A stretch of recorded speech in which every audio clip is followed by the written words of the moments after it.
Tom and Kristy are back for another episode of Two Gurus Talk Compliance. Welcome to the Two Gurus Talk Compliance podcast with me, Kristy Grant-Hart.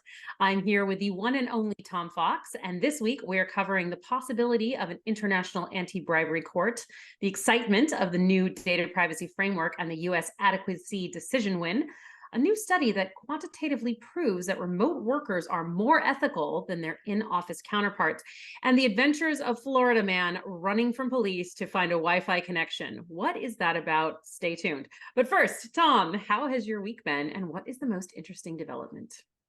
Pretty good so far, and I am learning how to do very short ebooks available for sale on Amazon. They're essentially white papers, but they're reformatted into an ebook format. So I did a Chat GPT series a couple of weeks ago. And so I got about 25 pages out of the transcripts. So I'm writing an ebook. And so we're going to see how that goes. Brilliant. Fantastic. Stay tuned.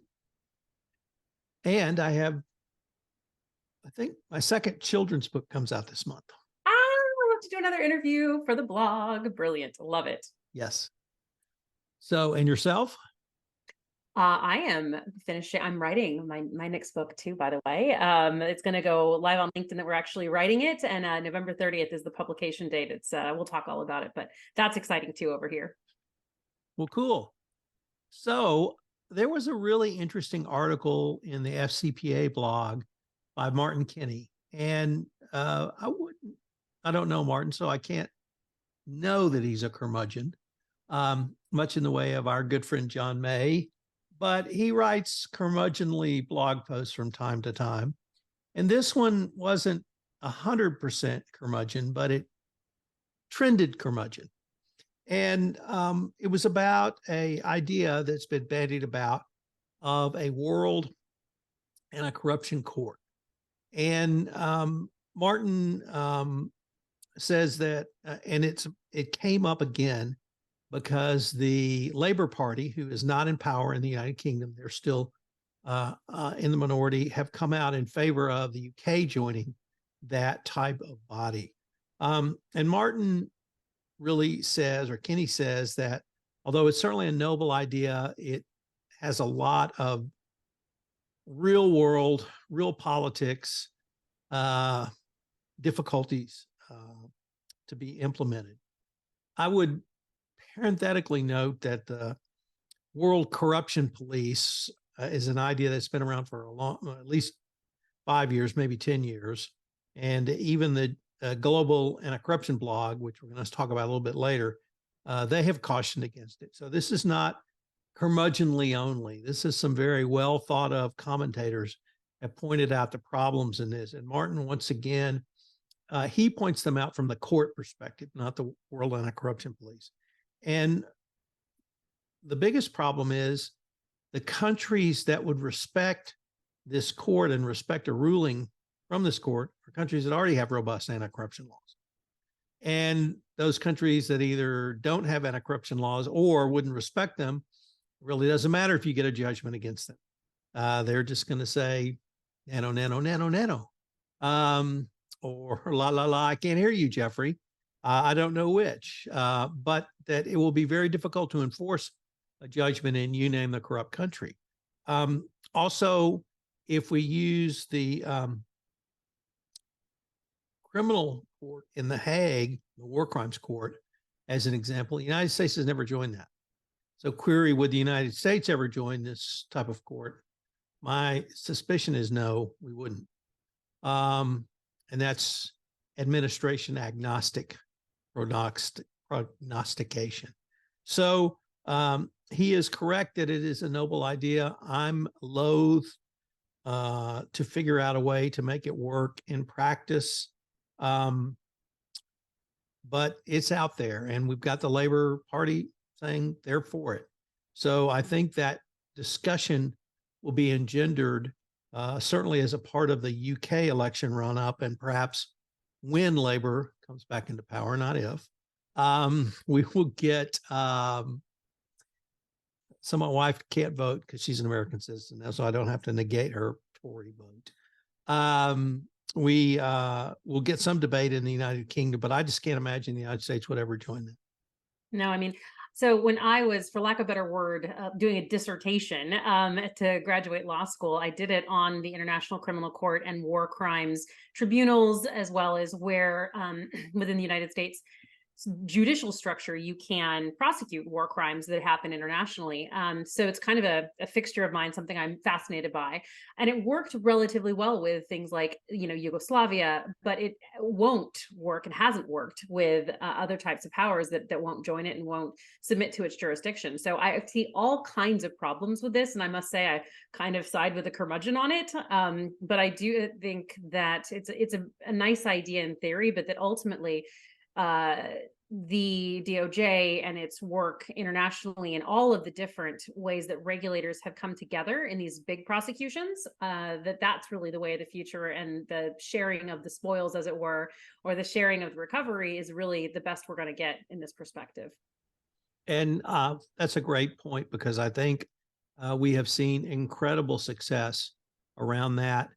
Even with, if we look at Goldman Sachs and 1MDB, I think 8 or 9 countries participated in that overall fine, penalty, sanctions, et cetera. So it can work. It has worked. And I completely agree with you that I don't think it's the best we can get. I think that's the wave of the future. Yeah. But you are interested in something the Department of Commerce has talked about. What did they do that so interested you? Well, so I'm a privacy nerd, as we all know. This was such a big day, this July 10th.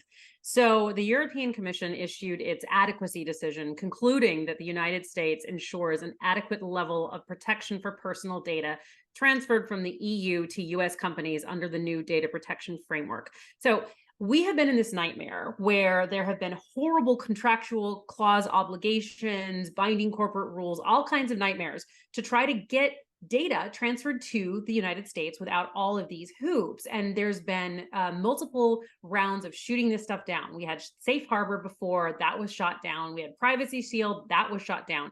So for years, companies have been in this horrible position where they literally can't transfer data back and forth between the United States and the EU. And it's bonkers, in my opinion. So the Biden administration came up with an executive order in October of 2022 to try to fill the holes that the European Court of Justice said were creating this problem, most of which had to do with US surveillance capacities and the fact that Europeans had no recourse to say, cut it out, right? So what happens now is that we have a new self-certification game in town that allows the US companies to bind themselves to a series of agreements that will allow them to move data to and from the EU and Switzerland without those enormous hassles. And there's a branching thing about the UK because of UK GDPR. But basically today, compliance officers, you can go to the US Department of Commerce website and look up the data privacy framework, which is usually referred to as DPF, and you can sign up to enjoy the benefits, which is fantastic. Now, Tom, everyone is delighted about this except our old friend, Max Schrems. So for those of you who handle privacy issues, you'll recall that twice in the past years, Mr. Schrems has taken his anger about the EU-US transfer agreements to the EU Court of Justice, and he has been favored both times. So that's why Safe Harbor and Privacy Shield were both torpedoed. Mr. Schrems has already come out saying, yes, I'm going to take this back to the court and try to invalidate the adequacy decision. Legal experts disagree on whether the Court of Justice is likely to come down on Schrems' side for the third time. However, we can all breathe easy for a bit. The case is likely to take years to come to a resolution. I, for one, am thrilled with this development, and I think it is a huge deal. Tom, do you agree? How important do you think this is? I don't think it's going to hold muster. I think Max Schrems will win again. I think he'll win in 2 years. And I think in 2 years, we'll be right back where we were 60 days ago. I just can't see that this passes muster in terms of U.S. spy agencies looking at foreigners' data. And I don't think they're ever going to give that right up. We can dress it up, put a lot of lipstick on it. I'm not going to say what it is, but it looks like that. And it oinks like that. So I think Mr. Schrems is going to be successful again. Well, I have a little bit more hope than you do. I think that at some point you have to go, this is lunacy. Everyone's ignoring the SCCs and the binding rules, and they're just, taking a cost benefit analysis and saying, forget it. And I think we've done a lot of progress. So we'll see, Tom, because clearly we will find out whether Schrems is successful again. But we'll find out about this. And now, Tom, the next article you sent me, I just every week you basically send me something that I think, oh my word, how is this possible? I'm going to turn it over to you. So this is actually one of the most important trial court decisions we have had in the FCPA world, certainly pre-trial. And it was as unique a set of circumstances as any case we could have, because we had CEO and general counsel or chief legal officer alleged involvement in the bribery scheme. And for those who don't remember, it involved Cognizant Technologies. Even with that level of alleged involvement in the bribery scheme, the company sustained a declination. And this was a stunning, and I can't emphasize how stunning it was, result, largely because they self-disclosed within 2 weeks. The board of directors directed self-disclosure within 2 weeks of finding out about this. And so it set the gold standard for self-disclosure, gold standard for result. But there was this other point that got raised in this case because of those first two. And the former officers, they were both terminated, had D&O coverage, and these fully funded the criminal defenses of both individuals, because the Department of Justice indicted both of them criminally, both gentlemen, they were men. And so the first thing that happened was their defense lawyers basically had an unlimited budget to do everything and across the world, and exceeded it. They didn't boil the ocean. They blew it up, put it back in, looked at it again, froze it, melted it, and continued to do so. And all of that was not what this case was about, or this motion. This motion was the CEO and general counsel were interviewed prior to self-disclosure. They were then interviewed after self-disclosure, and they wanted the internal investigation, which was turned over to the Department of Justice, which was the basis of the criminal indictment, to be thrown out, because their claim was that the DOJ directed the investigation after self-disclosure, and that they did not receive federal criminal procedural protections. The court, and I have to credit the court, because they bent over backwards to allow the defendants to develop a record, which I think will hold up on any appeal. And that's directly from the court. They allowed motions, they allowed discovery, and they allowed, I think, a 2, perhaps 3-day hearing. They allowed full briefing, and then the court ruled. And what the court ruled was that no, the Department of Justice did not direct the internal investigation, or I should say the cognizant internal investigation, although that internal investigation was done by external counsel. Any of the report that was turned over was certainly discoverable. The background to the report was discoverable, but that wasn't the issue. The issue here was that it should be thrown out and the indictment should be withdrawn or dismissed. And the court said, no, the DOJ did not direct this. And indeed, the court pointed to the first round of interviews, which were done before self-disclosure.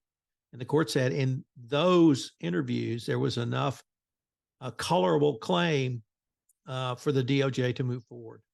And but that the decision to terminate was largely based on those 2 interviews. So a complete, and I must emphasize, complete victory by the Department of Justice. All of the concerns that many courts and commentators had, that the DOJ was directing investigations after self-disclosure, I think now will not succeed. I think this will be the seminal case. There may be other cases where this is claimed, but with a developed record in this case, the length of the hearing, the court bending over backwards to give the defendants every opportunity to show this. If they can't show it in this case, I don't think it can be shown. So the DOJ's got to be resting easier. I think probably people who do internal or external investigations at the request of in-house counsel are going to be resting easier, and you don't have to invoke federal criminal procedural protections. You still have to give up John warnings, and you still you may have to provide counsel, or you may choose to provide counsel to your employees, but Miranda warnings, et cetera, are not required. So this, I don't know if this was under the radar and I'm a complete geek, or this was as significant as I think it is, but I thought it was really significant. It's been fascinating to watch, but I just want one more time to give the court credit for going out of their way to allowing the defendants to fully develop a record that I think will not only hold up on appeal, but be the standard for what we all follow, whatever our roles are in an investigation, Kristy. I mean, I definitely think that any non-lawyer now is going, what on earth are we talking about? But I think that it's, Tom, what struck me about this was the argument about the Fifth Amendment, that you can't take a Fifth Amendment, I refuse to incriminate myself when you're in an internal investigation, right? That's because that's not the government that's interrogating you. And, the question of, if you're in an internal investigation, should you be thinking that way, that you don't want to incriminate yourself, or that you need a lawyer to basically, withdraw you from an interview? I mean, if you've done something wrong, Tom, and somebody came to you as a lawyer, would you tell them just not to participate? No. Okay. So what I would do is I think the company should provide counsel to employees. And even if the company pays for it, I think that engenders a level of trust and allows you to sort of keep your employees from running and being whistleblowers or other nefarious, or I shouldn't say nefarious, other routes. But I think if you're going to hire somebody and you're going to send them out, I think you need to give them the opportunity for protections. The issue of the other issue that the court considered was whether or not even at this level of CEO and general counsel, the company did force these interviews by threatening termination. I think the court said that that's of no import. So it's a big one. This is it's a big definitely one. All right, well, let's turn to more of the day-to-day that we deal with as compliance officers. Thank goodness that we don't deal with that every day. The next thing I wanted to talk about was an article from George Porter at the FCPA blog titled, "Sometimes the Best Due Diligence is Done on Foot." So Porter acknowledges the value of online due diligence and remote pictures and being able to take information from the internet. But he then talked about 3 specific situations where it is valuable to perform on-the-ground due diligence. And the first one he cites is using a site visit to obtain the most up-to-date information and to compare it to the information gathered from open source findings. So he was noticing that what you see on the ground may not be the same as the information presented by the company in their documentation or answers to due diligence questionnaires. The second, he said, is verifying that a business exists on the ground, as addresses aren't always what they seem. And the third is verifying a residential address. Personally, I think that Porter was way too circumspect with this article. On-the-ground review is so critical for any real high-risk third-party or acquisition situation or acquisition target. And for us, one of the things we're counseling more and more clients to do is to do regular on-site audits with their high-risk suppliers for modern slavery.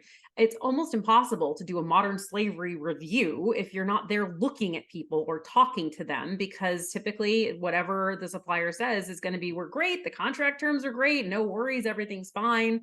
And I think you can't do this without on the ground. So Tom, what do you think about this? Like, on the ground surveillance is expensive. It is expensive. It has to be in local language. Frequently you're hiring an audit firm, across the world. But I think that it's really, really important. When do you think it's worth going to the expense of having an on-site audit or performing that on the ground due diligence? So let me take the audit first. I think you absolutely positively have to do that on the ground. You have to go there. I had a friend who used to be at Baker Hughes, and that's what she did for years. And she would spend a week getting ready, 2 weeks on site, a week in Houston writing up her report. And you have to marshal all the documents. You have to have everything ready. You have to go out there. You have to do exactly what you said. You have to make sure the addresses match up. You have to look at the facilities. You have to sit and, I don't want to say interrogate, because it's not that at all, but you have to test, and you need to look across. If it's a business partner, whether on the sales side or the supply chain side, if it's sales side, obviously higher risk, but your critical suppliers, you need to do this too. And Baker Hughes had a very robust program because it was she and her team. She had forensic auditors going with her. She had internal control specialists if warranted. So I think on the audit side, that's absolutely mandatory. Perhaps you could do that every couple of years or on a rotational basis, however you might choose to do that. In terms of boots on the ground due diligence, I heard of that phrase in 2007. So I'm at a look. Although I'm continually reminded every time I ask the DOJ, what should I write about? They said, keep writing about the same thing. And maybe that's what this is. But, we've all known boots on the ground is critical. In certain high risk situations, it used to be you worried about mailbox addresses or fraudulent addresses. And, the only way to check that was physically to go by and look at the space. I hope we're past that, but your point is absolutely well taken. When warranted, a boots on the ground investigation is mandatory. And if we have somehow forgotten that, thank you to the author for reminding us. If he's reminding us because he's acceding to what the DOJ has suggested, thank you once again. But it's been a part of due diligence since at least I've been in this space in 2007, probably long before that. So boots on the ground due diligence is absolutely positively warranted when high risks appear or red flags cannot be cleared without an in-person investigation. But on the audit side, now that we're out of COVID, you must do that. Absolutely. Well, we had a big shakeup over with SEC and cyber. Why don't you tell us about that? Sure. So the Securities and Exchange Commission voted on the proposed rules for cybersecurity disclosure. And the headline, Kristy, was, of course, 4 days. Companies have 4 days to announce publicly if there's been a breach, if it's material, and 4 days after the company discovered it. So there's a little bit of wiggle room here that I wish would have been tightened up, but it's certainly an improvement over what was previous in place when companies would just not disclose because they didn't think it was in their interest to do so, not recognizing it wasn't their data that was stolen, it was their customers, i.e. people like you and me. So that was one, probably the biggest headline. An interesting item that was not a part of this rule was the original proposal was that there be a cyber resource on the board. And so that was not included. So I thought that was interesting. I think cyber resource must be available to the board, but not necessarily on the board of directors. So a big change in terms of the disclosure requirements. Matt Kelly wrote a great blog post on this, and that's what we will link to in the show notes. So check that out. If you're a public company, this is something that you absolutely have to abide by. And then the last sort of controversial point was the disclosure requirement must occur even if law enforcement doesn't want you to do so. There's a waiver process to get that, but you have to appeal directly to the Attorney General and query getting Merrick Garland on the phone. So I don't think that's going to be a very successful. So I think we're going to start seeing a lot more disclosures, and then of course the fallout from that. This is going to be so interesting to watch. I was talking to my husband Jonathan about the previous rule that they have to disclose. They would have had to disclose cyber comprehension at the board level, and he said, "Well, somebody who is 56 recently replaced their flip phone with a smartphone, so that's real expertise." But I think that trying to talk about your board expertise here is going to be limited, and I think that was smart that they took that away. But so Tom, if you're in a private company, does this have any effect? Is there any of this sort of best practice that you need to think about? Do you think this changes anything for the not public world? Um, I think this becomes the standard, and I think this is what people will expect. And I think if private companies choose not to follow this, I think they will have serious potential liability through shareholder suits in Delaware, perhaps another regulatory environment. Remember, GDPR 72 hours. So, you don't have much time. And the other thing, Kristy, that Matt pointed out that we should certainly talk about is how does this impact compliance? And I see it directly in a couple of ways. One is you absolutely must be in this data loop if you're in the compliance function. Because if a self-disclosure has to be made, I think compliance needs to be a part of that. And I think compliance needs to be a part of your crisis response team.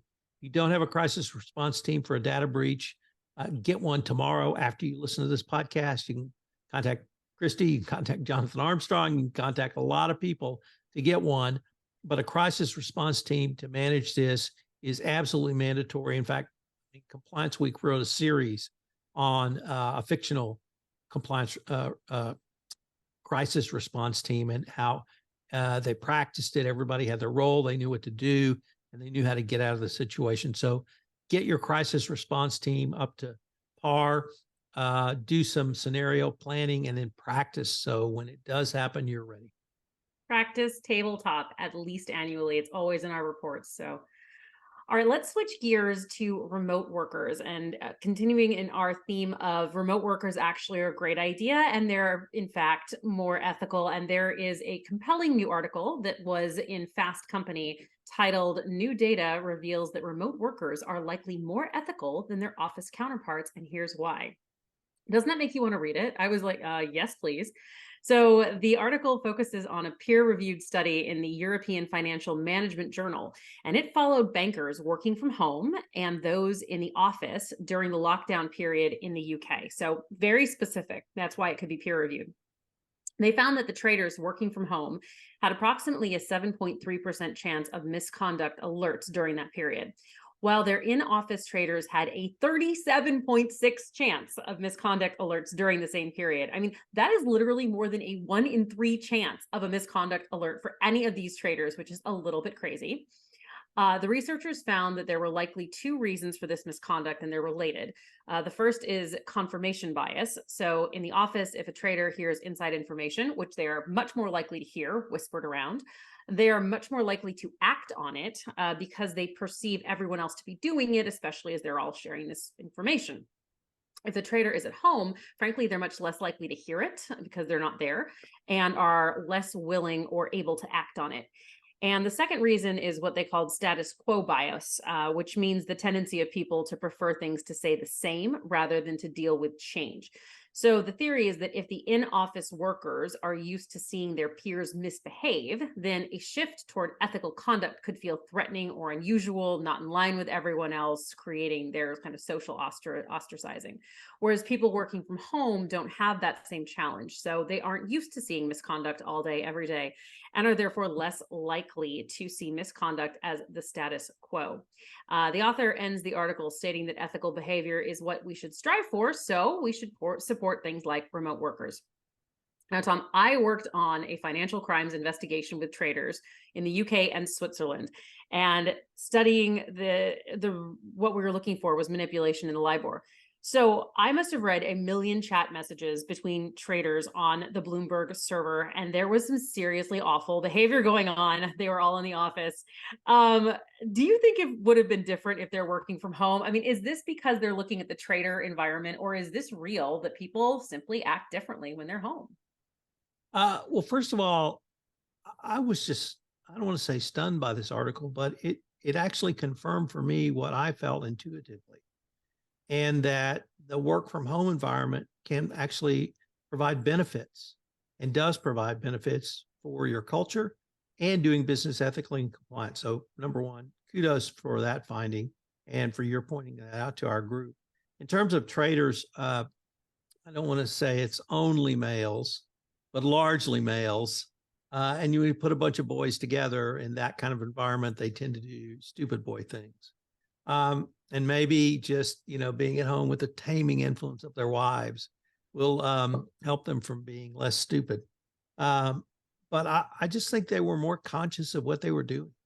And the simple physical separation led to that. But I think this is a fabulous finding and something that compliance professionals need to start considering around the return to work or hybrid work or other forms of work, that non-traditional work that we could use going forward. So our good friend, before I get to Jeff Kaplan, I got a shout out to Rick Messick at the Global Anti-Corruption blog. And he has had a series of posts about the reconstruction of Ukraine, the fight against corruption in Ukraine. Rick is very involved in this, and he's obviously very passionate about it. The last 3 posts on the Global Anti-Corruption blog site have been about this issue. Kristy, the United Nations estimates that $400 billion plus will be spent on the reconstruction of Ukraine. And this will be the biggest construction project in the world since the Marshall Plan in World War II. And that, given the history of Ukraine around corruption, this is absolutely mandatory that Ukraine clean up its corruption problem. It's mandatory for Ukraine because, number one, to get access to capital, they're going to be required. If they want EU membership, it's going to be required. If they want NATO membership, it's going to be required. So it's a huge effort. I absolutely applaud Rick for at least being a part of this effort. We're going to link to Global Anti-Corruption blog on our show notes. So I hope you'll check out Rick's writings because it's a variety of areas. But this is going to be one of the biggest international issues going forward. And as soon as the war ends, and it will end at some point, the construction rebuild of Ukraine is going to start. And we all in anti-corruption are going to have a part in that fight going forward. I mean, we really can't have another oil for food scandal, right? So we need to get to a place where it's possible. Do you think that there is going to be political will within Ukraine to shift all these things? I think there will be, but I think it's because Ukraine recognizes it's in its self-interest to do so. 1, for the construction, but 2, also to get the protections of the EU membership and NATO. They're going to have to satisfy both of those groups, and that's going to lead to the long-term, potential life of the country of Ukraine. Yeah. Well, we're certainly hoping that the reconstruction starts sooner than later. It's definitely hard to watch all the things that are happening there. So fingers crossed for that. Totally shifting gears, I want to talk about AI. So the next article comes from the Wall Street Journal, and it was titled, White House says Amazon, Google, Meta, and Microsoft agree to AI safeguards, which they did. So the Biden administration recently reached a deal with these big tech companies to put more guardrails against the use of artificial intelligence. Now, very important to note that these are voluntary commitments, as the companies themselves were quick to point out in their public statements. That doesn't engender a lot of confidence in me personally, but okay. While there is no enforcement capacity in the guidelines, they are largely seen as a step in the right direction, right? We got agreement on these. So the guidelines include posting a watermark to identify images, music, and other kind of art that are created by AI. It's a good plan. Unfortunately, there are already Reddit threads describing how to remove those watermarks, and companies have allowed that to happen. So critics note that the new voluntary guidelines aren't a substitution for legislation. which Congress is discussing. And the Biden administration is also actively developing an executive order to govern the use of AI. And the companies note that they've invested a tremendous amount of money trying to combat that misinformation, hate speech, and bias in answers given by large language models like ChatGPT. But Tom, I'm curious if you have ever seen the television show Silicon Valley on HBO. Because in that fabulous show, there is an episode where all the big tech companies in the Valley, it's a semi-fictional world, get together to agree to a voluntary code of tethics, which is tech ethics. And I couldn't stop thinking about the farcical outcomes that happened from that effort when I read this. Do you think this is smoke and mirrors? Do you think that it's actually going to do anything? Is it important just to show that they're trying? What's your take on this? Tech Tethics. Tethics. It's the Tethics Okay. code. No, I haven't seen the show. You really should. It's fabulous. I should. Given that our government can't seem to do anything, the only Period. place, period, Yeah. the only place we're going to get any sort of systematic approach is from self-regulation. And if that's where we got to start, it's better than nothing. The companies are doing this because they perceive it's in their self-interest. So query, what does that mean for these self-regs? But it's at least a step. And perhaps it's a step that might lead to something more robust. But we just seem to be unable to systemically regulate tech in a meaningful way. And that includes data privacy, data storage.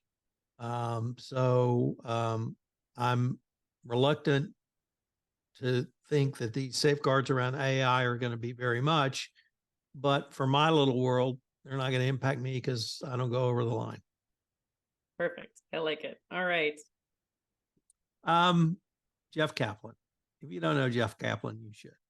And Jeff Kaplan can say something in 3 words that it usually takes me about 1,000 to say. And he writes the Conflict of Interest blog. He's certainly one of the grandfathers, godfathers, fathers in our field, and he's a great guy. But he wrote about Goldilocks compliance, and that is just the perfect metaphor for compliance. Now, he wrote about it in the context of if you have a zero tolerance policy, will that drive reporting and conduct underground so that people don't report? And the answer is yes, it will. But I thought the larger point was have the compliance program that's just right for your organization. And you do that by assessing your risk and really focusing on, what's the highest, the top 3, top 5, top highest risk of our organization around compliance. And maybe it's data privacy. Maybe it's cybersecurity. Maybe it's, all of our plants are within 30 miles of a coastline. Maybe they were in a great place in Northern California, but all of a sudden, maybe PG&E is too close to us. All of the things that may not have been obvious risks before may need to be considered now. So think about your risk, assess your risk, and put a program in place to manage your risk. As to zero tolerance, if you ban facilitation payments, they just go underground and people make them and don't report them. And then you're stuck with, we don't even know what's going on. And that's, for me, the easiest example. But zero tolerance will, if people are going to engage in the behavior, you'll never know about it. And then you'll find out about it because the SEC will send you a letter or the FBI is knocking at your door. I have written about this and very controversially said I have zero tolerance for zero tolerance policies. I think that it's lunacy for a company to say we have zero tolerance for bribery, we have zero tolerance for modern slavery. Yeah, and that's probably true in a very large way. But if you have little incremental violations or you have small things that happen, a lot of the times you have disciplinary procedures. Well, guess what? That's not zero, right? If you're going to say zero, you mean fired, you mean out, right? So I think that we have to be really careful with those words because they can engender our employees to go, well, the company doesn't believe in any of this. They say all this nonsense and they don't really live by it. So I think zero tolerance is dangerous, and it should have zero place in your policies and written documentation. So on to our friend Florida man. What has he done that so intrigued you? Okay, so we're finishing on a high, as we always do with our amazing last stories. So we're going to continue our Florida man theme, and Florida man is out there causing mayhem again, this time in Daytona Beach. So a Florida man is facing charges after he stole an SUV and was chased by the police. Never a good start. He jumped out of the car while it was still running, and the car crashed into a building. So the man temporarily escaped on foot, ran to a hotel, and unfortunately for him, the police did find him in said hotel room. And when he was asked why all of this happened, he said it was because he was looking for a Wi-Fi connection. It's so frustrating, right? You got to steal cars and knock them into buildings and run to hotels. So unfortunately for him, the gentleman is currently being held in jail without bond pending his first court appearance. And sadly for our Florida man, the jail does not have a Wi-Fi connection. I can't think of a sadder way to end this episode. It's too good. Now, if you like this episode, please rate a review, rate it for us so other people can find it. But thank you so much for being with me, Tom. I think we should avoid Florida from now on. What do you think? Well, I'm going to avoid Florida man. Even better, because he can escape Florida, as we well know. This is Tom Fox again. I hope you've enjoyed this episode of Two Gurus Talk Compliance. If you've enjoyed this podcast, I hope you'll subscribe, rate, and review wherever great podcasts are listened to. Two Gurus Talk Compliance is a production of the Compliance Podcast Network.